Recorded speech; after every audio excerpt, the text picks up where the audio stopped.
Hey guys, sorry this video took a while to get out. The project was quite difficult, but the payoff was worth it. So this video I'm talking about the seats. They are JEGS Highback Pro 2 seat, which is the one on the left here, and I believe this is the Highback Pro first generation. I did originally order two of these. JEGS messed up the order. They sent me one of each, and it was a split shipment when it should have been two. So I think I got somebody else's order, but they took care of the problem very quickly. They handled it well. I wasn't a jerk to them, and they were fantastic to work with. So I didn't. They asked if I wanted to send back the seat. I said no. I've already got it installed, and in fact, this actually works out for you guys to see how either one of them look in a golf cart. They both run. I believe this one runs $30. This one runs 35. The only difference is you have shoulder cutouts on the Highback Pro 2 that allow you to throw a 5 or 6 point harness through. I'm not going to do that, but if you were putting this in a go-kart or a small, I don't know, car or something like that, that might be important to you. So these seats are very customizable. You can get 3M padding that sticks to them to make them more cushioned, and then you can get vinyl seat covers in any color you want. This one only comes in black. This model you can get in just about any color you want. Blue, green, orange, yellow, purple. Take a look at JEGS. They got a lot of options there. They are a polymer seat, so they're incredibly light. And they each have six, I believe they're brass inserts, 3/8 by 16. If I remember correctly, I know it says it on their website. So all I had to do was drill through the base plate, and I'll go over this in a second, and they just mount right into the bottom. The other thing is that they say on there about these seats is that they're 11-degree angle sitting backwards. So that seems to be the most universal degree of measurement for comfort, so you don't feel like you're leaning back too far or leaning forward too far.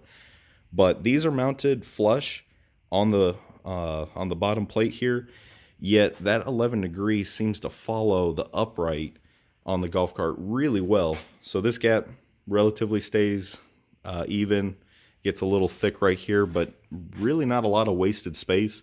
And then here, you have a finger and a half width of space.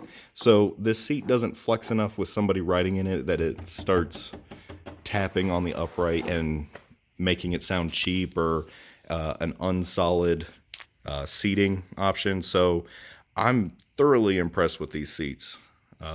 They just come as polymer,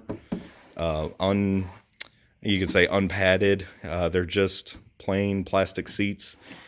But for $35, I mean, you can't even go on eBay and find something that cheap. So this, for me, was a solid upgrade and well worth the effort put into it. You also notice that I've got them lined up even with the uprights, and that lines up perfectly with the steering wheel here. It's almost like they meant for these seats to go on the golf cart. And on the base plate where the original seat was, I took the armrest off because the edge of this seat comes out right to the edge, the outer edge of that armrest. And I mean, it was really just to keep you from sliding off the edge of the bench when taking a turn. But since these have bolstering edges to them, you're not going to slide out anywhere. The ride's incredibly comfortable. So the reason that this project took so long was because of this. This is the original OEM seat. I took off the vinyl cover and the foam that was on here and took the time, the tedious amount of effort put into getting all this glue off. It was a lot. I will say it was a lot of work, but it was well worth the payoff. It's clean. It looks nice. Some of you might not want this look. It does, and to some extent it does look unfinished, but I kind of like it. It kind of fits the rugged look. And then this gap right here is where the original armrest came out. So for me, I see a lot of extra ventilation for the engine to get that hot air out, and it works out nicely because I can take the the battery tender, and the cables just go right through there nicely. They don't get pinched by the seat when I have them hooked on there and then closed. So for me, that's a big plus. If you guys like this seat setup but don't like the base here, you're going to have to fabricate something. Most of the reason why I wanted to use this was because it already has the hardware for the seat to be mounted to the frame and still tilt, and it already fits the contour of the body and the internal frame of the golf cart supporting all this. So, you know, don't fix what's not broken. So this worked out really well. Everything seems solid and rigid. I've ridden it around a few times and have had no problems with sliding, leaning, bending, warping, anything like that. I absolutely love this upgrade. It was very much worth the effort. The other thing that took so long for me to do this video was this little guy right here. I did install, let me see if I can get a better picture of this. Sorry. I did install a shifter here. It does have drive, neutral, and reverse. I will do another video this week on this install because it is going to be a bit more in-depth, but it did take some time for the parts to come in and me to figure out how to fabricate it all.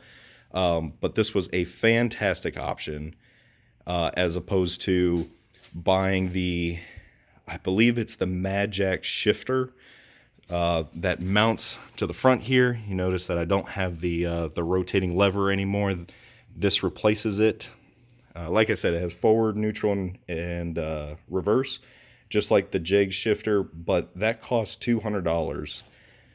What I have here and the little bits and pieces that I use to connect it to the back there, I think I spent about $50 to $60. So you're looking at 25 to 40% of the price, depending on what options and what you end up choosing to put in there. But it's to me, it's a way better, cheaper option than what that massive contraption is that you can buy from Mad Jack's. So I will do another video on the shifter to show you guys. But now you don't have to bend over and flip it back and forth. It's fingertip. It's at your fingertips. Forward is drive, middle is neutral, and backwards is reverse. So it all translates to a very comfortable, very easy driving golf cart. I really enjoy these upgrades. So I will release a video this week on the shifter, but this one is dedicated to the seats. I hope this is a great video to show that you guys can see all the options that are out there. I mean, you can go shopping. You can go buy Momo or Sparco race seats at $800 a piece and put them in there. That's up to you. Or, to me, this is a very ergonomic, very financial friendly upgrade. So take a look what's out there. Take a look at JEGS. See if you want to do any of the colored seats. But if you're interested in buying bucket seats for your golf cart, true bucket seats, this is the way to go, in my opinion. Y'all have a good one.